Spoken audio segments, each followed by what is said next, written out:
आप सभी बच्चों को शिशाहाय। आशा करते हैं आप लोग सब सुरक्षित हैं और अपने घरों में आप सेफ हैं और इस ऑनलाइन संडे स्कूल को देख रहे हैं। तो आज क्या आप एक्साइटेड हैं? यस, मैं तो बहुत एक्साइटेड हूँ। हम एक्साइटेड हैं और आपको भी होना चाहिए। जैसा वचन में कहता है कि परमेश्वर सच्चे आराधकों को ढूंढता है जो आत्मा और सच्चाई से प्रार्थना करते हैं। तो आइए आज के आराधना को हम स्टार्ट करते हैं और इस ऑनलाइन संडे स्कूल को स्टार्ट करते हैं और हम प्रार्थना में जाएंगे बहन के द्वारा। आइए हम दुआ करें। जीवित सामर्थ्य खुदा परमेश्वर प्रभु जी, समय खुदा हम आपके चरणों के तले आते हैं मेरे प्रभु जी। यस मेरे खुदावन, जैसा आपका वचन कहता प्रभु जी कि आप पिता परमेश्वर सच्चे आराधकों को खोजते प्रभु जी।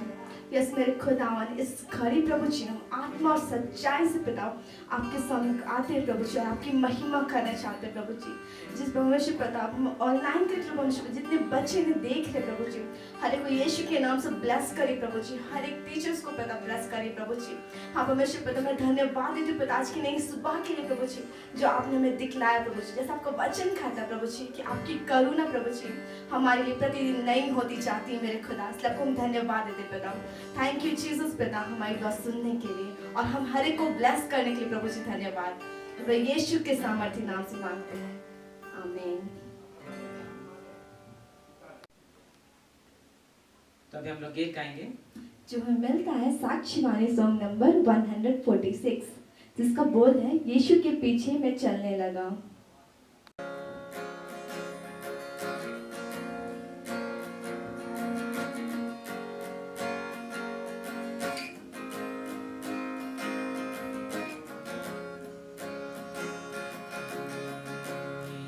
के पीछे मैं चलने लगा, यीशु के पीछे मैं चलने लगा, यीशु के पीछे मैं चलने लगा। ना लौटूंगा, ना लौटूंगा, ना लौटूंगा,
आइए हम लोग दूसरे गीत में जाएंगे और इस गीत के साथ हम लोग अपने मनों को तैयार करेंगे और आराधना में हम जाएंगे।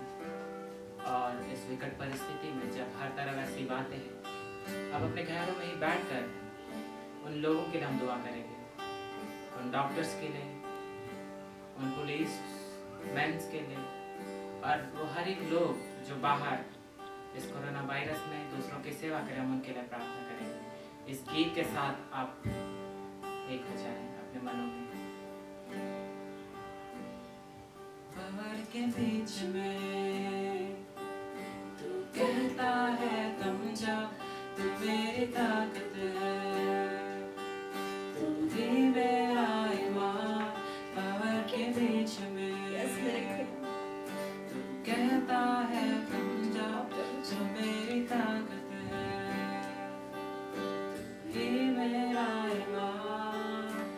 दीपकल में तू साथ मेरे था, आज भी मेरे साथ है खड़ा, आने वाले कल में भी होगा। धन्यवाद खुदा प्रभु जी, आपको हम धन्यवाद देते पिता इस समय के लिए प्रभु जी, जब हम इस महामारी में पिता पाए जाते हैं प्रभु जी, आपने पिता हम हर एक को जीवित रखा है मेरे प्रभु जी। आप पिता ये जो तूफान है प्रभु जी हमारे जीवन में आ रही प्रभु जी, आप उस तूफान में प्रभु जी हमें थाम के रखिए मेरे प्रभु जी। इसलिए आपको धन्यवाद देते मेरे खुदावन, धन्यवाद प्रभु जी कि आप हमें पिता सुरक्षित रखा पिता। धन्यवाद मेरे खुदावन कि आप पिता उन हर एक लोगों को सुरक्षित रखे प्रभु जी, जो इस वक्त प्रभु जी पिता अपने घरों से बाहर है प्रभु जी। हर एक डॉक्टरों को पिता यीशु के नाम से ब्लेस कर दूं मेरे खुदावन। हाँ मेरे प्रभु जी उन हर एक पुलिस को पिता मैं यीशु के नाम से ब्लेस कर दूं पिता। उनकी सुरक्षा खुदा आप खुद कर लेना मेरे प्रभु जी, उनकी सुरक्षा मैं आपके हाथों में समर्पित कर दूं मेरे पिता। यस मेरे प्रभु, जैसा आपने कहा है प्रभु जी कि आप सच्चे आराधक को ढूंढते हैं प्रभु जी। हाँ मेरे प्रभु जी, आज हम आत्मा और सच्चाई में एक हो जाना चाहते हैं मेरे पिता। यस मेरे प्रभु जी, जैसा आप चाहते हैं प्रभु जी वैसे हम आराधना आपको देते हैं प्रभु जी। और हम प्रार्थना करते पिता हर एक उन भाई बहनों के लिए प्रभु जी जो इस वक्त प्रभु जी आपके साथ संगति कर रहे मेरे प्रभु जी। आप में एक हो गया मेरे पिता। हर एक उन लोगों को आप यीशु के नाम से छू गया मेरे खुदा इसी घड़ी पिता। उनका हृदय को पिता पिता आर पार छेद दीजिए खुदा, क्योंकि आपका पिता हर एक वचन प्रभु जी हमारे गुर्दे को परमेश्वर पिता आर पार छेदने वाला पिता आपका वचन है मेरे खुदावन। धन्यवाद प्रभु जी, आप जितने ऑनलाइन इस वक्त देख रहे हैं मेरे खुदा उन हर एक को आप छू रहे हैं मेरे पिता, उन हर एक को ब्लेस कर रहे हैं मेरे खुदा, उन हर एक बच्चों को ब्लेस कर रहे हैं मेरे प्रभु जी। धन्यवाद है पिता जो इस वक्त पिता अपने घर में परेशान है मेरे प्रभु जी, उनके हर एक परेशानी को यीशु के नाम से मैं दूर कर दूं प्रभु जी। यस मेरे खुदा, और उनके हर एक टेंशन को पता बहुत लोग ऐसे प्रभु जिनको 2 वक्त की रोटी नहीं मिल रही प्रभु, उनको प्रोवाइड प्रभु उनकी आवश्यकताओं को पता आप पूरा कर रहे मेरे खुदा। यस मेरे खुदा, बहुत लोग ऐसे हैं प्रभु जो अपने घर से बाहर है मेरे प्रभु, उनके घर वापस नहीं आए पिता। उन हर एक मजदूरों को पिता, उन हर एक लोगों को आप यीशु के नाम से ब्लेस करते हैं मेरे पिता। उनके घर में प्रभु जी आप प्रोवाइड करना प्रभु जी, उनको हर एक आवश्यकता को मेरे खुदा मांग लेते हैं मेरे प्रभु जी, क्योंकि आप कहा है मेरे प्रभु जी मुझसे प्रार्थना कर और मैं तेरी सुनकर तुझे बड़ी बड़ी और कठिन बातें बताऊंगा जिन्हें तू अभी नहीं समझता। यस मेरे पिता, मैं आपसे मांगती हूँ प्रभु जी आप उन हर एक को प्रोवाइड करें पिता, उन हर एक की सुरक्षा को ले लीजिए मेरे खुदा। धन्यवाद प्रभु जी, बात प्रभु जी मैं आपको धन्यवाद देती खुदा इस समय के लिए प्रभु जी जो आपने हमें दिया है मेरे पिता, और हर एक बातों को प्रभु जी मैं यीशु के नाम से आपने पूरा कर दिया मेरे खुदावन, इसलिए आपको धन्यवाद दे दे मेरे पिता। धन्यवाद मेरे खुदावन, परमेश्वर पिता हमारी दुआओं का आंसर प्रभु जी आपने दे दिया पिता। और हाँ पिता, और इस सारी बातों को प्रभु जी मैं यीशु के सामर्थी नाम से मैं मांगती हूँ, सुनिए और जैसे ग्रहण करिए यीशु के सामर्थी नाम से, आमीन। तो आज का जो ठहराया हुआ वचन है वो हमें मिलता है यूहन्ना अध्याय 15 पद 26 से 16 का 4 तक। यूहन्ना 15 26 से 16 के 4 तक। John chapter 15 26 to chapter 16 up to verses 4। आइए हम लोग वचन में देखें वचन में क्या लिखा है। परंतु जब वह सहायक आएगा जिसे मैं तुम्हारे पास पिता की ओर से भेजूंगा, अर्थात सत्य का आत्मा जो पिता की ओर से निकलता है, तो वह मेरी गवाही देगा, और तुम भी मेरे गवाह हो क्योंकि तुम आरंभ से मेरे साथ रहे हो। ये बातें मैंने तुमसे इसलिए कही कि तुम ठोकर ना खाओ। वे तुम्हें आराधनालयों में से निकाल देंगे, वरन वह समय आता है कि जो कोई तुम्हें मार डालेगा वह समझेगा कि मैं परमेश्वर की सेवा करता हूँ। ऐसा वे इसलिए करेंगे कि उन्होंने ना पिता को जाना है और ना मुझे जानते हैं। परंतु ये बातें मैंने इसलिए तुमसे कही कि जब इनका समय आए तो तुम्हें स्मरण आ जाए कि मैंने तुमसे पहले ही कह दिया था। यहाँ तक आमीन। आइए हम लोग 10 आज्ञा को मान लेकर यूं कहेंगे। पहली आज्ञा, परमेश्वर तेरा ईश्वर मैं हूँ, किसी दूसरे को ईश्वर मत मान। दूसरी आज्ञा, किसी प्रकार की मूर्ति पूजा मत कर। तीसरी आज्ञा, परमेश्वर अपने ईश्वर का नाम अकारत मत ले, क्योंकि ईश्वर जो उसका नाम अकारत लेता है निर्दोषी ना ठहराएगा। चौथी आज्ञा, विश्राम भर को व्रत रखने के लिए मत भूल। पांचवी आज्ञा, अपने माता पिता का आदर कर, जिससे तेरा भला हो और पृथ्वी पर तेरा जीवन अधिक होवे। छठवीं आज्ञा, मनुष्यता मत कर। सातवीं आज्ञा, व्यभिचार मत कर। आठवीं आज्ञा, चोरी मत कर। नौवीं आज्ञा, अपने पड़ोसी पर झूठी साक्षी मत दे। 10वीं आज्ञा, अपने पड़ोसी के घर और उसके परिवार का लालच मत कर। आमीन। यीशु सहाय। आप सभी का स्वागत है इस ऑनलाइन संडे क्लास में। आशा करते हैं कि आप लोग सुरक्षित होंगे घर में। हम सभी कोई जानते हैं ना कि किस प्रकार हमारी दुनिया आज इतनी विपत्ति से गुजर रही है, इतनी कठिनाई से गुजर रही है। हमारा जीवन हिल चुका है। तो आज हम इस बारे में चर्चा करेंगे। हम लोग अभी सोचे भी नहीं होंगे कि हमारा चर्च जाना बंद हो जाएगा, हमारे चर्च जाने पर रोक लगा दी जाएंगी। लेकिन हमें चिंता करने की आवश्यकता नहीं है। परमेश्वर हमारे लिए उपाय करता है ना। पर हमारा परमेश्वर उपाय करने वाला परमेश्वर है, तो हमें किसी भी बात की चिंता करने की आवश्यकता नहीं है। इसी प्रकार सचमुच परमेश्वर ने उपाय किया है इन टेक्नोलॉजी के जरिए कि हम सभी कोई इस ऑनलाइन क्लास के जरिए हम परमेश्वर के वचन को सुन सकते हैं, परमेश्वर के वचन को जान सकते हैं और परमेश्वर के वचन को हम लोग इसके जरिए बांट भी सकते हैं। तो आइए आज के इस ऑनलाइन संडे क्लास को शुरू करने से पहले हम लोग प्रार्थना में जाएंगे। सभी कोई अपने आंखों को बंद करेंगे, सिर ढकेंगे, हम लोग प्रार्थना करें। धन्यवाद पिता परमेश्वर, आपको धन्यवाद देते हैं पिता इस सुंदर दिन के लिए जो आपने पिता परमेश्वर ठहराया है। हाँ पिता परमेश्वर, इस कठिन समय में भी पिता हम सबों को पिता परमेश्वर आपने सुरक्षित रखा है पिता, उसके लिए धन्यवाद देते हैं। हाँ पिता, आपसे प्रार्थना करते हैं इस दिन को आपने पिता हमारे लिए इतने सुंदर बनाया है पिता, उसके लिए धन्यवाद देते हैं। हाँ पिता परमेश्वर, आपको धन्यवाद देते हैं पिता कि कितने लोग पिता इस दिन को नहीं देख पाए होंगे, लेकिन आपकी अनुग्रह हम पर होती है राजा, इस सुंदर दिन को देख पाते हैं पिता। और हम अपने इस एक झुंड के रूप में पिता परमेश्वर इस ऑनलाइन क्लास के माध्यम से पिता परमेश्वर आपको हम धन्यवाद दे पाते हैं। हाँ पिता, इस क्लास में पिता परमेश्वर अपना नियंत्रण लीजिए पिता, सारी बातों को परमेश्वर आप बतलाइए पिता। हाँ पिता परमेश्वर, मेरे मुख को शुद्ध कीजिए पिता कि मैं जो भी बोलूँ पिता परमेश्वर मैं अपनी ओर से नहीं वरन आपकी ओर से बोलने पाऊँ पिता। हाँ पिता परमेश्वर, इस क्लास में अपने आशीष को दीजिए पिता कि हम यहाँ जो कुछ भी सीखे पिता उसे अपने मनों में बैठाने पाए पिता, और पिता परमेश्वर अपने जीवन में पिता परमेश्वर आपके वचन के साथ हम आगे बढ़ने पाए। सारी बातों के लिए पिता परमेश्वर आपको धन्यवाद देते हैं। ये प्रार्थना यीशु मसीह के नाम से मांगते हैं, सुन और स्वर्गराज में ग्रहण कीजिए, आमीन। तो आइए हम क्लास को शुरू करेंगे। आज हम लोग जानेंगे अय्यूब के बारे सीखेंगे, है ना। अय्यूब के बारे तो हम लोग सभी कोई जानते ही है कि अय्यूब हमें संडे स्कूल में बतलाया भी गया है कि अय्यूब कौन है, अय्यूब का जीवन कैसा था, अय्यूब परीक्षा में कैसे पढ़ा। हम लोग सभी कोई जानते हैं कि अय्यूब कौन था। अय्यूब एक खराब व्यक्ति था। हम लोग पुराने नियम में जानेंगे कि अय्यूब का जीवन पुराने नियम में जानते हैं कि अय्यूब का जीवन कैसा था। तो आज हम लोग सीखेंगे अय्यूब के बारे में। जैसे कि हम सभी जानते हैं कि अय्यूब परमेश्वर का भय मानने वाला व्यक्ति था ना। अय्यूब बहुत ही भला व्यक्ति था, बहुत ही खराब व्यक्ति था, परमेश्वर के वचन में बने रहने वाला व्यक्ति था। अय्यूब हमेशा परमेश्वर की बातों को सुनता था और परमेश्वर के मार्ग में चलने वाला व्यक्ति था।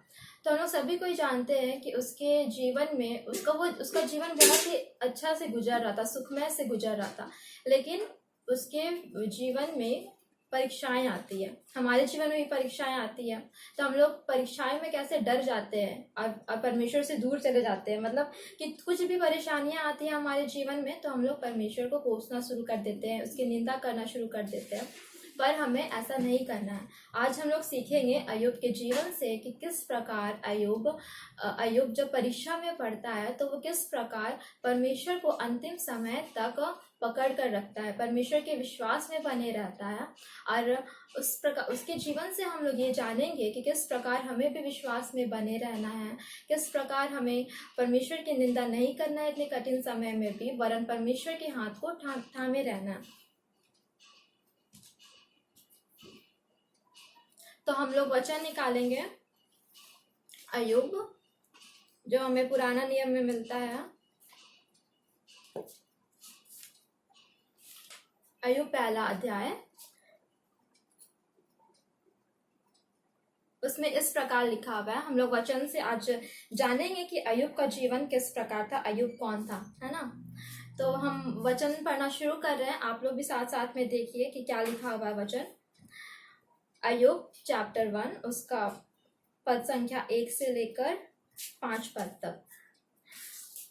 उच्च देश में अय्यूब नामक एक पुरुष था। वह खरा और सीधा था और परमेश्वर का भय मानता और बुराई से दूर रहता था। हाँ, तो यहाँ पर वचन हमें बताती है कि उच्च देश में अय्यूब नाम का एक व्यक्ति रहता था जो खरा और सीधा व्यक्ति था। खरा और सीधा व्यक्ति मतलब कि बहुत ही अपना जीवन परमेश्वर के भय में बिताने वाला व्यक्ति था। वो एकदम मतलब कि परमेश्वर की बातों को सुनता था, परमेश्वर की बातों को मानता था और हमेशा बुराई से दूर रहता था। उसके 7 बेटे और 3 बेटियां उत्पन्न हुई। उसके कितने बेटे और बेटियां थी? उसके 7 बेटे और 3 बेटियां उत्पन्न हुई। उसके 7,000 भेड़ बकरियां, 3,000 ऊंट, 500 जोड़ी बैल और 500 गधियां और बहुत से दास दासियां थी। हाँ, तो यहाँ पर हमें पता चलता है कि अय्यूब के पास बहुत सारी धन दौलत थी। मतलब उसके पास इतनी सुख सुविधा थी, उसके पास बहुत सारी संपत्तियां थी। तो यहाँ पर भी वचन में बताता है कि उसके पास 7,000 भेड़ बकरियां थी, 3,000 ऊंट था, 500 जोड़ी बैल था और वरन उसके पास इतनी संपत्ति थी कि पूर्वी देश के लोगों में वह सबसे बड़ा था। मतलब उसके पास इतनी संपत्ति थी कि पूर्व देश, ईस्ट साइड जितना भी देश था उसमें से सबसे धनी व्यक्ति अय्यूब को माना जाता था। तो हम लोग यहाँ जाने हैं कि उसके पास इतनी सारी संपत्ति थी, वो बहुत ही धनवान व्यक्ति था। संपत्ति यहाँ पढ़ के बाइबल में तो यही लग रहा है कि बहुत बड़ा व्यक्ति था वो। उसके बेटे बारी बारी से एक दूसरे के घर में खाने पीने को जाया करते थे और अपनी तीनों बहनों को अपने संग खाने पीने के लिए बुलवा भेजते थे। तो हाँ, तो यहाँ पर इस प्रकार लिखा है कि उसके जितने बेटे बेटियां थी, 7 बेटे थे और 3 बेटियां थी उसकी। वो लोग एक दूसरे के घर आना जाना करते थे। कोई इसको खाने पे बुलाता था, कोई दूसरे को खाने पे बुलाता था। जिस प्रकार हम अभी सांसारिक जीवन में जब जीते हैं तो हम लोग भी कभी किसी के घर डिनर करने जाते हैं, कभी लंच पे कोई बुलाता है। उसी प्रकार उस समय भी हुआ करता था कि उन लोग आपस में एक दूसरे को खाने पे बुलाते थे। तो ये देखकर हमें पता चलता है कि उन लोगों का जीवन बहुत अच्छे से मतलब कट नहीं रहा था, मतलब अच्छे से वो लोग जी रहे थे। मतलब उनके घर में सुख सुविधा थी, उनके पास इतनी सारी संपत्तियां थी, लेकिन उन लोगों के बीच में कभी भी एक दूसरे से दूरी नहीं थी। वो लोग बहुत अच्छे से मेल प्रेम से, यहाँ पर मेल मिलाप का जीवन को भी यहाँ पर परमेश्वर यहाँ बतलाता है कि अय्यूब का जीवन बहुत मेल मिलाप वाला था। उनके परिवार में बहुत अच्छे से सब एक दूसरे से मिल बांट कर रहते थे। फिर आगे 5वां पद में दिया हुआ है कि जब जब भोज के दिन पूरे हो जाते तब अय्यूब उन्हें बुलवा कर पवित्र करता और बड़े भोर को उठकर उसकी गिनती के अनुसार होम बलि चढ़ाता था, क्योंकि अय्यूब सोचता था कदाचित मेरे लड़कों ने पाप करके परमेश्वर को छोड़ दिया है। इसी रीति से अय्यूब सदैव किया करता था। तो हम लोग आगे इस प्रकार वचन लिखा हुआ है कि अय्यूब समय समय पर होम बलि चढ़ाया करता था, क्योंकि वो सोचता था कि उसके बेटे, मतलब उसके जो 7 बेटे 3 बेटियां थी, पाप किए होंगे या परमेश्वर को छोड़ दिए होंगे। तो उन लोगों के बिहाफ में, मतलब उन लोगों के बदले में अय्यूब ऐसा किया करता था, होम बलि चढ़ाता था, परमेश्वर से क्षमा मांगता था। देखिए अय्यूब कितना धर्मी व्यक्ति था, कितना खराब व्यक्ति था कि वो अपने बेटे और बेटियां के बदले खुद ही परमेश्वर, उन लोग के पाप के बदले परमेश्वर से खुद ही माफी मांगता था, खुद ही क्षमा करता था, खुद ही क्षमा नहीं करता था, मतलब कि परमेश्वर से क्षमा मांगता था और परमेश्वर से प्रार्थना करता था। वो तो खुद अपने लिए तो प्रार्थना करता था, लेकिन साथ में अपने बेटे बेटियों के पापों के लिए भी परमेश्वर से प्रार्थना करता था। तो यहाँ पर हम लोग आगे देखेंगे 6 पद से आगे। वहां पर देखिए, यहाँ पर अभी अय्यूब का परीक्षा देने का दिन निकट आ रहा है। तो 6 पद में लिखा है, एक दिन यहोवा परमेश्वर के पुत्र उसके सामने उपस्थित हुए और उनके बीच शैतान भी आया। तो एक दिन क्या होता है कि परमेश्वर आता है, ठीक है, तो फिर शैतान भी साथ में उपस्थित होता है। तो यहोवा ने शैतान से पूछा, तू कहाँ से आता है? तो यहोवा परमेश्वर पिता शैतान से पूछता है कि तू कहाँ से आया है, तू कहाँ से आता है? तो शैतान ने यहोवा को उत्तर दिया। अब शैतान यहोवा को उत्तर दे रहा है, पृथ्वी पर इधर उधर घूमते फिरते अडोलते डालते आया हूँ। तो शैतान ईश्वर को क्या कहता है कि मैं तो यहाँ इधर उधर घूमते फिरते डोलते डालते आया हूँ। यहोवा ने शैतान से फिर पूछा, क्या तू मेरे दास अय्यूब पर ध्यान दिया है? क्योंकि उसके तुल्य खरा और सीधा और मेरा भय मानने वाला और बुराई से दूर रहने वाला मनुष्य और कोई नहीं है। तो फिर परमेश्वर पिता शैतान से कहता है कि तुमने मेरे भय मानने वाले अय्यूब को देखा है कि वो कितना अच्छा है, कितना मेरे खरा व्यक्ति है, सिर्फ मेरा बात मानता है, मेरा भय मानता है, मेरी प्रार्थना करता है, देखे हो कितना अच्छा है वो। मतलब परमेश्वर पिता शैतान को बताता है कि देखो कितना अच्छा है, दिन भर मेरा ही गुणगान करता है, दिन भर मेरी ही बातों को मानता है, बुराई से हमेशा दूर रहता है। तो शैतान क्या कहता है, यहाँ पर ध्यान से सुनिएगा, शैतान क्या जवाब देता है। शैतान ने यहोवा को उत्तर दिया, क्या अय्यूब परमेश्वर का भय बिना लाभ के मानता है?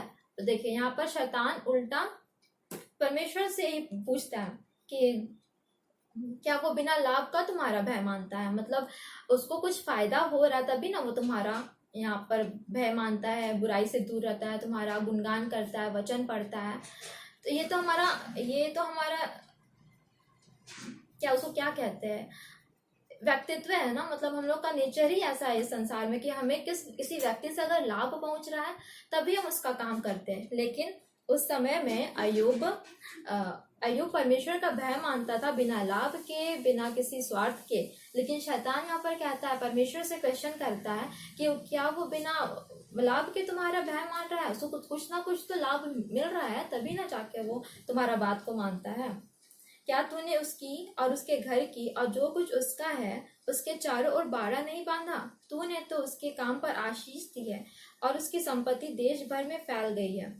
तो शैतान कहता है, तुम तो उसको इतना आशीष दिया है, तुमको उसको इतना संपत्ति दिया है, इतना धन दौलत है, इतना नौकर चाकर, इतनी दास दासियां है, तब जाके वो तुम्हारा भय मानता है। अब तुम उससे जाके ये सब छीन लो तो क्या वो तुम्हारा निंदा नहीं करेगा? देखने वाली बात है ना, सोचने वाली बात है। शैतान कैसे परमेश्वर को बोल रहा है, कैसे अपनी बातों में फंसा रहा है कि वो तुम कुछ लाभ मिल रहा है अय्यूब को, तुम उतना संपत्ति दे दिए हो, इससे तुम्हारा तो भय मानेगा ही।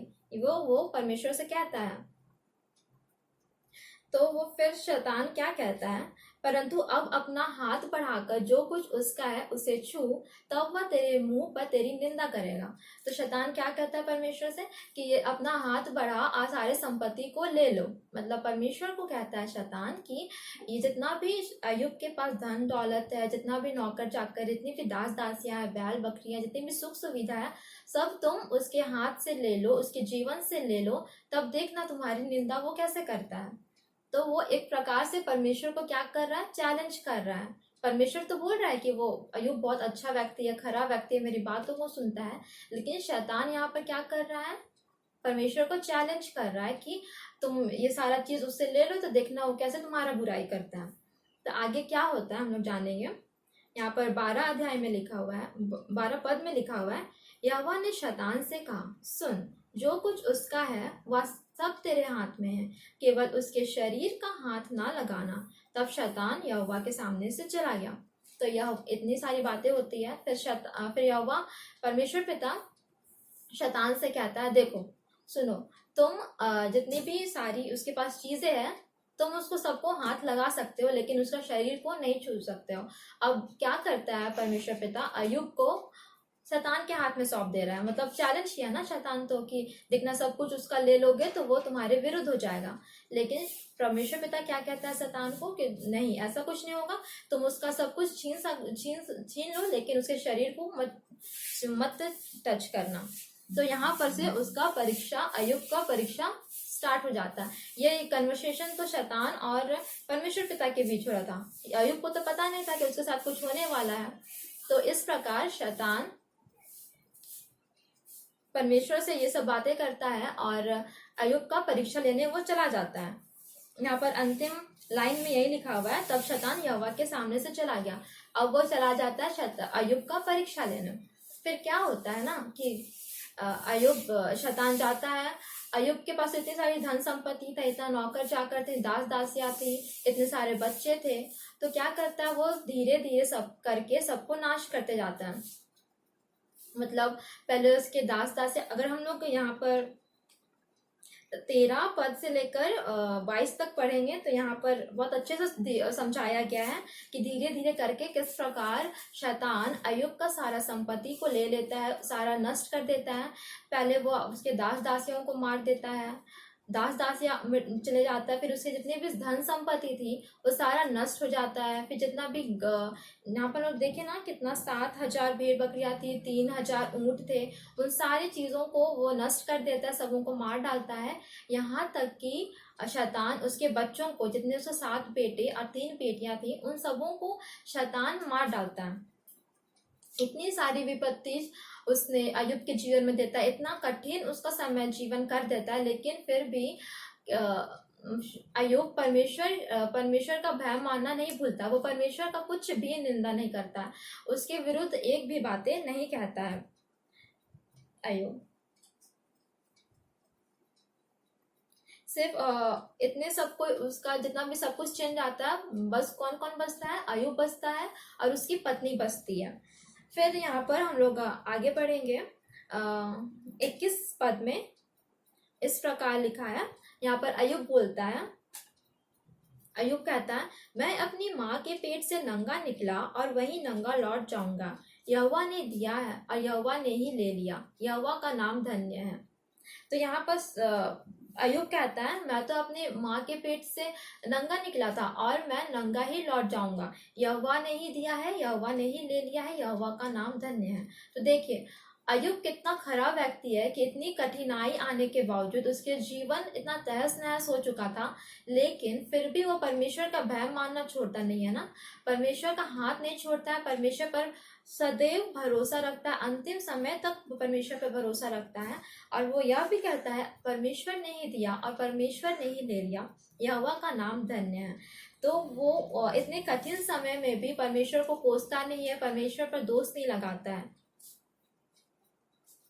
और 22 में भी लिखा है, इन सब बातों में भी अय्यूब ने ना तो पाप किया और ना परमेश्वर का मूर्खता से दोष लगाया। हाँ, तो देखिए परमेश्वर, अय्यूब क्या कहता है, कितना सब कुछ हो गया फिर भी अय्यूब ना तो पाप किया और ना ही परमेश्वर पर मूर्खता से दोष लगाया। मतलब दोष लगाना एक मूर्खता का एक तो काम हुआ ना। मतलब कि हम लोग जब परमेश्वर जब हम लोग से लिया है तो वो तो ले भी दिया है, कुछ भी तो हमारे से ले भी तो सकते हैं ना, वो इतना परमेश्वर को तो हक है ही। तो क्या होता है, अय्यूब ना इतने बुरे समय में भी परमेश्वर का हाथ नहीं छोड़ता है और मूर्खता से दोष भी नहीं लगाता है, वरन अपनी खराई पर वो खड़ा रहता है। तो देखिए आगे क्या होता है, उसका सब कुछ तो छिन चुका है, बस वो और उसकी पत्नी बची हुई है। आगे अब होता है कि अयुब का अब दूसरा परीक्षा होता है। ये तो पहला परीक्षा था कि उसका सारा संपत्ति, परमेश्वर ने क्या कहा था कि तुम उसका सारा संपत्ति पर हाथ लगा सकते हो लेकिन उसके शरीर को नहीं छू सकते हो। तो उसी प्रकार शैतान उसका सारा संपत्ति ले लिया, सारा कुछ ले लिया, लेकिन उसका शरीर को नहीं टच किया। फिर भी तो फिर शैतान कहाँ जाता है? परमेश्वर पिता के पास। फिर क्या होता है हम लोग आगे पढ़ेंगे।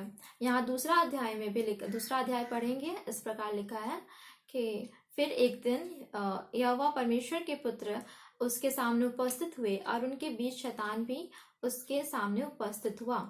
यहोवा ने शैतान से पूछा, तू कहाँ से आता है? देखिए फिर से वही बातें हो रही है। मतलब शैतान फिर से पूछता है, शैतान फिर से आता है। फिर परमेश्वर पिता फिर पूछता है कि तू फिर कहाँ से आ गया? तो शैतान फिर बोलता, मैं हिलते घूमते फिरते डोलते डालते आया हूँ। तो फिर आगे लिखा है, यहोवा ने शैतान से पूछा, क्या तूने मेरे दास को देखा कि तुमने तो सब कुछ उसका ले लिया लेकिन फिर भी वो मेरा निंदा नहीं किया? परमेश्वर पिता शैतान को बोलता है, दिखलाता है अय्यूब को कि देखो तुमने तो उसका सब कुछ छीन लिया लेकिन देखो फिर भी वो कितना अच्छा से बना हुआ है, अच्छे से मेरी बातों को सुनता है, मानता है, भय में है, मेरे भय को मानता है, कभी भी निंदा नहीं किया। तो शैतान क्या आंसर करता है यहाँ पर? चौथा पद में लोग देख सकते हैं यहाँ पर क्या बोलता है। शैतान ने यहोवा को उत्तर दिया, खाल के बदले खाल, परंतु प्राण के बदले मनुष्य अपना सब कुछ दे देता है। तो शैतान यहाँ फिर से परमेश्वर को कहता है कि खाल के बदले खाल, परंतु प्राण के बदले मनुष्य अपना सब कुछ दे सकता है। मतलब वो शैतान कहना चाहता है कि अगर मनुष्य का प्राण से ज्यादा उसे प्यारा तो उसे कुछ भी चीज नहीं होता। ये धन संपत्ति तो वो ऐसे भी दे सकता है, आप उसका प्राण को नुकसान पहुंचाइए, देखिए वो किस प्रकार फिर से निंदा करने लगेगा। तो यहाँ पर हम लोग देखते हैं कि शैतान किस प्रकार फिर से परमेश्वर से कहता है ना कि धन संपत्ति से तो कुछ नहीं होता, धन संपत्ति तो मनुष्य ऐसे दे देगा लेकिन वो अपना प्राण देगा क्या? आप उसका प्राण को उसके शरीर को छू के देखिए, वो किस प्रकार आपका निंदा करना शुरू कर देगा। उसके बाद फिर परमेश्वर क्या कहता है, यहाँ पर लिखा है, यहोवा ने शैतान से कहा, सुन, वह तेरे हाथ में है, केवल उसका प्राण छोड़ देना। फिर से यहोवा शैतान को कहता है कि अच्छा ठीक है, तुम उसका प्राण को मतलब कि शरीर को छू सकते हो लेकिन उसका प्राण को नहीं छू सकते हो। पहले वाले टेस्ट में क्या कहा था परमेश्वर ने कि तुम उसका संपत्ति छू सकते हो लेकिन उसके प्राण, उसके शरीर को नहीं छू सकते हो। फिर शैतान देखता है कि वो तो अय्यूब का सारा धन संपत्ति लेके भी देख लेता है, फिर भी वो उसे निंदा नहीं करता है। तो फिर वो परमेश्वर के पास जाता है, बोलता है कि आप उसका प्राण देके शरीर लेके देखिए कैसे वो फिर से बुराई करेगा आपका। तो परमेश्वर पिता क्या करता है शैतान को कि ठीक है, तुम उसका शरीर को छू सकते हो लेकिन उसका प्राण को नहीं छू सकते हो। तो देखिए किस प्रकार यहाँ पर अय्यूब का अब दूसरा परीक्षा स्टार्ट हो गया। ठीक है, पहले तो संपत्ति वाला परीक्षा था, अब उसका शरीर का परीक्षा होने वाला है। तो उसके बाद शैतान वहां से चला जाता है। फिर क्या होता है, शैतान अय्यूब का परीक्षा लेना स्टार्ट करता है। अब तो उसके पास कुछ भी नहीं था, बस उसकी पत्नी और वही बचा हुआ था। तो फिर क्या करता है शैतान कि अय्यूब के शरीर में पूरा नीचे से लेकर सर तक पूरा फोड़ा फुंसी से भर देता है। मतलब उसको इतनी खुजलियां होना शुरू हो जाती है कि उसका पूरा सारा तरफ एक भी जगह ऐसा नहीं होगा कि उसको फुंसियां नहीं आई होंगी, फोड़े नहीं निकले होंगे। तो पूरा शरीर में पूरा फुंसी और फोड़े फुंसियां निकल जाती है। उसका मतलब कि उसका दिन इतना कठिन हो जाता है, उसका समय काटना इतना कठिन हो जाता है कि मतलब हम लोग कल्पना भी नहीं कर सकते वो चीज को। मतलब एक तो उसका सारा कुछ नष्ट कर देता है शैतान, फिर अब उसका कुछ थोड़ा बहुत बाकी है, उसका प्राण बाकी है तो उसका भी शरीर में इतना फोड़ा फुंसी निकलवा देता है। तो उसकी पत्नी फिर भी इतने कठिन समय में अय्यूब परमेश्वर का हाथ नहीं छोड़ता है। तो क्या होता है आगे 9 पद में हम लोग देखेंगे। तब उसकी स्त्री मतलब अय्यूब की पत्नी उससे कहने लगी, अय्यूब से कहती है, क्या तू अब भी खराई पर बना है? परमेश्वर की निंदा कर और चाहे मर जाए तो मर जा। तो ये क्या उसकी पत्नी क्या कहती है, उसे भड़काती है कि इतना कुछ हो गया हम लोग के साथ, इतना धन संपत्ति हमारा चला गया, इतना कुछ नष्ट हो गया, इतने भेड़ बकरियां हमारे, इतने बच्चे चले गए, मर गए, लेकिन तू अब भी परमेश्वर पे बना हुआ है। और तुम्हारा तो अब शरीर में भी इतने तुम्हारा शरीर भी इतना तकलीफ में है, तुम्हारा इतना फोड़े फुंसियां, तुम इतनी तकलीफ में हो, इतनी बीमारियां आ गई है तुम्हारे शरीर में, फिर भी तुम खराई पे बने रहोगे। वो उसकी पत्नी अय्यूब से क्वेश्चन करती है ना कि तुम्हारे साथ तो इतना कुछ हो चुका है, इतना खराब हो रहा है, इतना गलत हो रहा है, फिर भी परमेश्वर तुमको इतना दुख दे रहा है, तो तुम अब भी परमेश्वर की सेवा करोगे, अब भी परमेश्वर की बात मानोगे, अब भी खराई पर चलोगे? ऐसा उससे क्वेश्चन करती है। तो तुम जाओ और परमेश्वर का निंदा करो, मतलब उसको बोलती है कि तुम परमेश्वर का को भला बुरा करो, निंदा करो, तुम तो कुछ नहीं कर रहे हो, परमेश्वर इतना खराब कर रहा है तुम्हारे साथ, फिर भी तुम परमेश्वर की बात को मान रहे हो, ऐसा कहती है उसकी पत्नी। तो फिर अय्यूब देखे यहाँ पर क्या आंसर देता है अपनी वाइफ को, है ना। दूसरा का 10वां अध्याय में अय्यूब कहता है अपनी पत्नी को, तू एक मूढ़ स्त्री की सी बातें करती है, तू एक बेवकूफ स्त्री की जैसे बातें करती है। क्या हम जो परमेश्वर के हाथ से सुख लेते हैं दुख ना ले? इन सब बातों में भी अय्यूब ने अपने मुंह से कोई पाप नहीं किया। देखिए यहाँ पर अय्यूब ने कितनी अच्छी बातें को कहा, क्या हम जो परमेश्वर के हाथ से सुख लेते हैं दुख ना ले? सचमुच में यह वचन कितना ही अच्छा है ना, मतलब कि कितनी अच्छी बातें को कहा गया कि जब कभी भी कठिनाई आती है हम लोग तुरंत से बोलने लग जाते हैं कि मेरे साथ ऐसा क्यों हो रहा है, क्यों प्रभु ऐसा कर रहे हैं, हम लोग तुरंत से दोष लगाने लग जाते हैं। लेकिन हम लोग कभी ये नहीं सोचते ना कि जो प्रभु हमें दुख दे रहा है वो हमें सुख भी तो देते हैं। यहाँ पर वचन यहाँ पर अय्यूब कहता है कि हम जो परमेश्वर के हाथ से सुख लेते हैं दुख ना ले। जो परमेश्वर हमें सुख देता है हम दुख ना ले उसके हाथों से। इतनी कठिन परिस्थिति में भी अय्यूब परमेश्वर के विरुद्ध एक भी गलत बातें नहीं कहता है, परमेश्वर के विरुद्ध एक भी निंदा नहीं करता है, वरन इतनी कठिन परिस्थिति में भी अय्यूब अपने मुंह से कोई पाप नहीं करता है। इतनी कठिन परिस्थिति में भी अय्यूब अपने मुख से परमेश्वर के विरुद्ध एक भी बातें नहीं कहता है, वरन परमेश्वर के मार्ग पर खराई से बने रहता है। तो देखिए यहाँ पर पहली वाली परीक्षा में अय्यूब का सारा धन संपत्ति चला गया था, उसके बेटे बेटियां नौकर चाकर ऊंट भेड़ बकरियां सब कुछ नष्ट कर दिया शैतान। फिर भी वो परमेश्वर की बातों में बना रहता है, परमेश्वर के मार्ग पर बना रहता है, खराई से चला रहता है। और सेकंड जब परीक्षा होता है तब अय्यूब का जब सेकंड परीक्षा होता है तब उसका सारा शरीर पूरा मतलब बीमारी से भर जाता है, उसके शरीर में पूरे फोड़े फुंसियां निकल जाती है। फिर भी अय्यूब परमेश्वर के विरुद्ध एक बातें नहीं कहता है। शैतान क्या चाहता है ना हमसे कि हम परमेश्वर से दूर हो जाए, मतलब हमारे जीवन में इतना तकलीफ देता है कि सोचता है कि अगर उसके जीवन में तकलीफ देंगे, उसके संपत्ति में हम ले लेंगे तो हम लोग परमेश्वर से दूर हो जाएंगे। लेकिन ऐसा नहीं करना है हमें, है ना, कि हमें कहीं से तकलीफ आ रही है, कहीं से दुख आ रहा है तो हमें परमेश्वर पे और मजबूत होने की आवश्यकता है। ये नहीं कि परमेश्वर से दूर होने की आवश्यकता है, परमेश्वर को कोसना है, नहीं, हमें परमेश्वर को नहीं कोसना है, वरन परमेश्वर पे हमें दृढ़ता से विश्वास रखना है, मजबूत अपना रिश्ता परमेश्वर से और मजबूत करने की आवश्यकता है हमें। तो हमें अय्यूब की तरह बनना है कि इतनी परीक्षाओं में भी अय्यूब इतनी परीक्षाओं में भी परमेश्वर में वो स्थिर रहता है। हम तो डगमगा जाते हैं, एक कदम चलते हैं और हमारा पैर रड़खड़ाने लगता है, लेकिन हमें परमेश्वर पर स्थिर रहना है। हमें अय्यूब के जीवन से सीखने की आवश्यकता है कि किस प्रकार इतने कठिन समय में भी अय्यूब परमेश्वर पे बने रहता है। तो उसके बाद हम लोग रिजल्ट देखते हैं कि क्या होता है, अय्यूब परीक्षा में पास होता है कि नहीं। क्या आप लोगों को क्या लगता है कि पास होता है कि नहीं? सचमुच में वो पास होता है ना। अब परमेश्वर पे बने रहेगा अंतिम समय तक तो कोई भी व्यक्ति पास हो ही जाएगा। जैसे हम लोग के जीवन में भी कठिनाई आएंगी तो हम लोग भी अंतिम समय तक अगर परमेश्वर का हाथ थामे रहे हैं, परमेश्वर पे भरोसा रखे रहते हैं, परमेश्वर पे अपना विश्वास बनाए रखते हैं, तो परमेश्वर हमें कभी नहीं छोड़ता है। हम परमेश्वर को छोड़ सकते हैं लेकिन परमेश्वर हमें कभी नहीं छोड़ता है। इसलिए हमें अंतिम समय तक, हम लोग जब से जन्मे हैं और हमारा जब तक मृत्यु ना हो जाए तब तक हमें परमेश्वर के विश्वास में बने रहना है। तभी हमें परमेश्वर प्रतिफल देगा। हमें जितनी भी परीक्षाएं हैं उनमें पास करने में हमारी मदद करेगा। तो हम लोग निकालेंगे अय्यूब 42 चैप्टर 42 42 अध्याय, उसका हम लोग यहाँ जानेंगे कि कि अय्यूब का परमेश्वर को उत्तर, मतलब अय्यूब अब परीक्षा में पास हो चुका है ना, इतनी सारी प्रॉब्लम्स आने पर भी, इतनी कठिन समय से गुजरने के बाद भी अय्यूब परमेश्वर पर बने रहता है, तो परमेश्वर उसे बहुत आनंदित होते हैं और उसे बहुत आशीष देते हैं। देखिए वो किस प्रकार परमेश्वर ने अय्यूब को इतनी सारी आशीषें दी।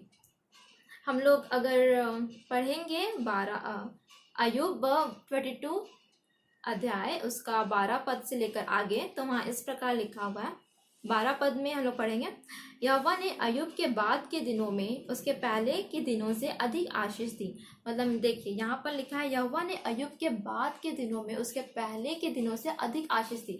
मतलब परीक्षा होने से पहले उसके जीवन कितना अच्छा था, बहुत सारी आशीषें थी ना उसके जीवन में। तो परीक्षा होने के बाद के वाले जीवन में भी जब परमेश्वर अय्यूब के जीवन से प्रसन्न होता है, खुश होते हैं, तो उसे दुगुनी आशीष देते हैं। देखिए हमारा भी जीवन इसी प्रकार है ना, कि हम लोग परमेश्वर को खुश करेंगे, उसके विश्वास में दृढ़ रह के, इतने कठिन समय में विश्वास रखे रहेंगे हम लोग परमेश्वर पे, तो परमेश्वर हमसे खुश होते हैं। परमेश्वर को और क्या चाहिए हमसे, कि हम उसका बात माने, उसके भय में बने रहे, उसके विश्वास में बने रहे। तो परमेश्वर अय्यूब के जीवन से खुश रहते हैं और उसे दुगुनी आशीष देते हैं। पहले उसके पास 7,000 भेड़ बकरियां थी, अब उसके पास 14,000 भेड़ बकरियां हो गई है। पहले कितना था, 6,000 ऊँट था, तो अब उसके पहले 3,000 था, अब उसके पास 6,000 ऊँट हो गया है। पहले 500 जोड़ी बैल थे, अब उसके पास 1,000 जोड़ी बैल हो चुका है। तो इस प्रकार हम लोग देखते हैं कि परमेश्वर पिता कितने अच्छे, कितनी दुगनी आशीष देते हैं ना, जब परमेश्वर पिता हमसे खुश होते हैं, जब हम उसके विश्वास में बने रहते हैं। तो हमें भी अय्यूब के समान बनना चाहिए। हम लोग क्या पढ़े थे कि उसके 7 बेटे और बेटियां मर चुके होते हैं, लेकिन यहाँ देखिए कि परमेश्वर ने एक आशीष के रूप में उनके बेटे और बेटियां भी लौटा दी है। उसके 7 बेटे और 3 बेटियां भी उत्पन्न हुई। इनमें से सबसे जेठी बेटी का नाम यमीमा, दूसरी का कसिया और तीसरे का केरन हपूक रखा। उस सारे देश में ऐसी स्त्रियां कहीं ना थी जो अय्यूब की बेटियों के समान सुंदर हो, और उसके पिता ने उनको उनके भाइयों के संग ही संपत्ति दी। इसके बाद अय्यूब 140 वर्ष जीवित रहा, 4 पीढ़ी तक अपना वंश देखने पाया। अंत में अय्यूब वृद्धावस्था में दीर्घायु होकर मर गया। देखिए उसे दीर्घायु की भी आशीष प्राप्त हुई, कि किस प्रकार वो परमेश्वर इतना प्रसन्न थे, इतने खुश थे उसके जीवन से, कि परमेश्वर ने शैतान जितना उससे छीना था परीक्षा में, परमेश्वर ने उसे दुगना करके वापस लौटा दिया अय्यूब का। और अय्यूब को इतनी आशीष दी कि वो 140 वर्ष जीवित रहा और अंत में अय्यूब वृद्धावस्था में दीर्घायु होकर मर गया। तो हम लोग आज के वचन से क्या सीखते हैं, कि हम लोग अय्यूब के जीवन से बहुत कुछ सीख सकते हैं ना, कि हम लोग को किस प्रकार इतने कठिन समय में भी परमेश्वर पे विश्वास बनाए रखना है, परमेश्वर को कोसना नहीं है, निंदा नहीं करना है। हमारे जीवन में कितनी भी बड़ी परिस्थिति क्यों ना आ जाए, कितनी भी कठिनाई क्यों ना आ जाए, कितने भी प्रॉब्लम्स क्यों ना आ जाए, हमें परमेश्वर के साथ अपना संबंध अच्छा बनाए रखना है। हमें परमेश्वर से दूर नहीं हो जाना है, हमें परमेश्वर की बुराई नहीं कहने लगना है, या फिर परमेश्वर को कोसना नहीं है। परमेश्वर पर हमें स्थिरता से बने रहना है। जिस प्रकार अय्यूब अपनी परीक्षा के घड़ी में भी परमेश्वर के अंतिम समय तक बना रहा, उसी प्रकार हमें भी इतने कठिन समय में परमेश्वर के साथ बने रहना है, परमेश्वर के वचन को मानते रहना है और परमेश्वर के भय में आगे बढ़ते रहना है। तो हम लोग भी अपना जीवन अय्यूब के समान बनाएंगे, है ना, कि अय्यूब का जीवन किस प्रकार था। हमारे जीवन में भी अगर कभी प्रॉब्लम्स आती है, कठिनाइयाँ आती है, तो हमें परमेश्वर की बुराई नहीं करने लग जाना है, वरन हमें परमेश्वर से प्रार्थना करते रहना है, परमेश्वर से आशीष मांगना है, परमेश्वर से सामर्थ्य मांगना है कि हम इस परिस्थिति का सामना कर पाए और हम अपने जीवन में अय्यूब की तरह ही आशीष को देख सके। यदि हम भी अय्यूब की तरह ही परमेश्वर पर विश्वास करेंगे, तो परमेश्वर पिता हमारे जीवन में भी अय्यूब की तरह ही अपनी आशीष को देगा। तो हम लोग आज यहीं पर अंत करेंगे। परमेश्वर इस वचन में बहुत ऐसा आशीष दे। हम लोग प्रार्थना में जाएंगे, सभी को अपनी अपनी आंखों को बंद करेंगे, सिर को झुकाएंगे आइए हम लोग प्रार्थना करें। हे सरस्वती माँ, निष्ठालु पिता परमेश्वर, हम सभी को आपके चरणों के निकट आते हैं पिता। हम सबों पर पिता परमेश्वर अपने आशीष को दीजिए पिता। हाँ पिता परमेश्वर, हम आज तक नहीं पाप गुनाह अपराध किए हैं पिता, बोली से, वचन से, कर्म से। हमारे सारे पापों को पिता परमेश्वर आप क्षमा कीजिए। हाँ पिता परमेश्वर, आपसे प्रार्थना करते हैं इस कठिन समय में भी पिता परमेश्वर आपने हम सबों को सुरक्षित रखा है पिता, उसके लिए धन्यवाद देते हैं। हाँ पिता परमेश्वर, हमें हर एक प्रकार की परेशानियों से, हर एक प्रकार की दिक्कतों से आपने हमें संभाल कर रखा है पिता परमेश्वर, उसके लिए धन्यवाद देते हैं। हाँ पिता परमेश्वर, आपसे प्रार्थना करते हैं जैसा कि आज के वचन में हमने सीखा कि किस प्रकार अय्यूब पिता परमेश्वर, अय्यूब का जीवन था और वो पिता परमेश्वर किस प्रकार आप पे विश्वास रखता था। हाँ पिता परमेश्वर, होने दीजिए कि हम सबों पर भी पिता परमेश्वर अपनी उसी प्रकार आप हमें भी अपने आशीष में, अपने विश्वास में आगे बढ़ाइए पिता, कि हम भी पिता परमेश्वर अय्यूब के समान पिता परमेश्वर अपने जीवन में इतनी आशीष को देखने पाए पिता। हाँ पिता परमेश्वर, हम विश्वास करते हैं कि आप हमें ऐसे आशीष को दे रहे हैं पिता, उसके लिए धन्यवाद देते हैं। हाँ पिता परमेश्वर, आपसे प्रार्थना करते हैं इस वक्त जितने भी लोग पिता परमेश्वर ये वीडियो को देख रहे हैं पिता परमेश्वर, होने दीजिए सबों को बहुत ऐसे आशीष को दीजिए पिता। हाँ पिता परमेश्वर, उनके घरों में बहुत ऐसे आशीष को दीजिए पिता, और होने दीजिए पिता कि उनके घरों में पिता किसी भी भली वस्तु की कमी नहीं होने पाए पिता। हाँ पिता, आप उनके घरों में पिता हर एक बातों के लिए पिता परमेश्वर स्वर्गीय भंडार से सेंध फेंध से पूरा कीजिए पिता। हाँ पिता, आप ऐसा करते हैं पिता, उसके लिए धन्यवाद देते हैं। हाँ पिता परमेश्वर, आपसे प्रार्थना करते हैं इस वचन में बहुत ऐसे आशीष को दीजिए पिता कि आज हम जो कुछ भी सीखे पिता अपने जीवन में लागू करने पाए पिता परमेश्वर, और आपके साथ पिता परमेश्वर हम अपने जीवन में आगे बढ़ने पाए पिता। हाँ पिता परमेश्वर, हम सबों को आत्मिक जीवन में आगे बढ़ने में आप हमारी सहायता, मदद और अगुवाई कीजिए पिता। सारी बातों के लिए पिता परमेश्वर आपको धन्यवाद देते हैं। आपने शुरू से लेकर आखिरी तक इस क्लास का नियंत्रण लिया पिता परमेश्वर, उसके लिए धन्यवाद देते हैं। सारी बातों के लिए पिता परमेश्वर आपको धन्यवाद देते हैं। ये प्रार्थना यीशु मसीह के नाम से मांगते हैं, सुन और स्वराज में ग्रहण कर, आमीन। यीशु से आशा करते हैं कि आज का क्लास आप लोग के लिए आशीष भरा रहा होगा। तो क्या अब आप बैठे बैठे बोर हो गए हैं? चलिए आइए खड़े हो जाइए, हम लोग साथ में मिलकर एक्शन सॉन्ग करते हैं।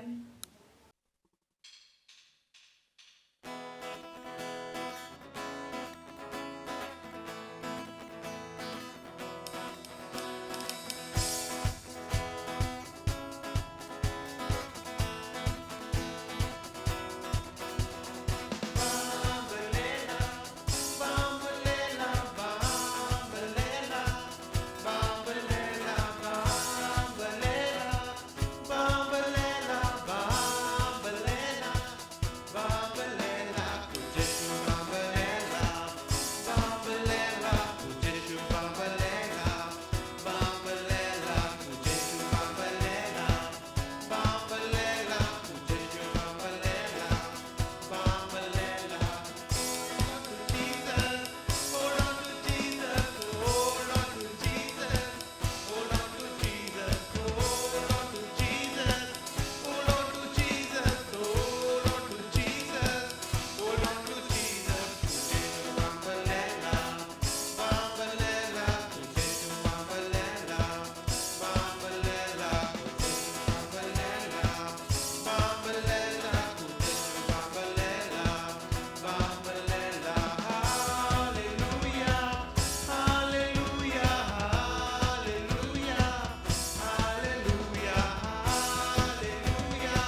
जाए, जो हमें मिलता है रिवाइवल सॉन्ग से, सॉन्ग नंबर 1127, मसीह कलीसिया सोनाली कलीसिया।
वक्त हो चला है कि हम लोग संडे स्कूल को समाप्त करें। आइए हम प्रार्थना में जाएंगे, प्रार्थना करेंगे। आइए हम प्रार्थना करें। धन्यवाद करते हैं सामर्थ्य जीवित खुदा पिता परमेश्वर, आज के दिन के लिए पिता परमेश्वर प्रभु की इस माध्यम से पिता तूने बहुतों को जोड़ा। हर एक बच्चे आज पिता उन्होंने क्लासरूम के द्वारा आशीष को पाया, इसके लिए धन्यवाद करते हैं पिता।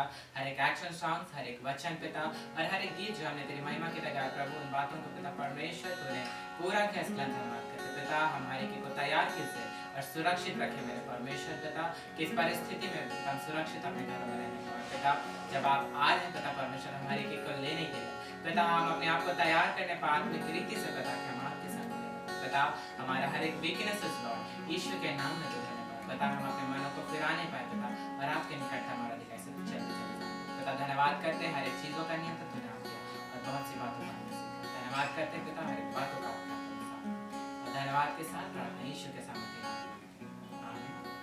आइए हम लोग प्रभु की प्रार्थना से प्रार्थना करें। हे हमारे पिता तू जो स्वर्ग में है, तेरा नाम पवित्र माना जाए, तेरा राज आवे, तेरी इच्छा जैसे स्वर्ग में पूरी होती वैसे पृथ्वी पर भी पूरी हो। हमारे प्रतिदिन की रोटी आज हमें दे और हमारे अपराधों को क्षमा कर जैसे हम अपने अपराधों को क्षमा करते हैं, और हमको परीक्षा में मत डाल परंतु बुराई से बचा, क्योंकि राज्य पराक्रम और महिमा सदा तेरी है। आमीन। और हमारे प्रभु यीशु ख्रिस्त का अनुग्रह और ईश्वर पिता का प्रेम और पवित्र आत्मा की सहभागिता हम सबों के साथ सदा सर्वदा होगी। आमीन। यीशु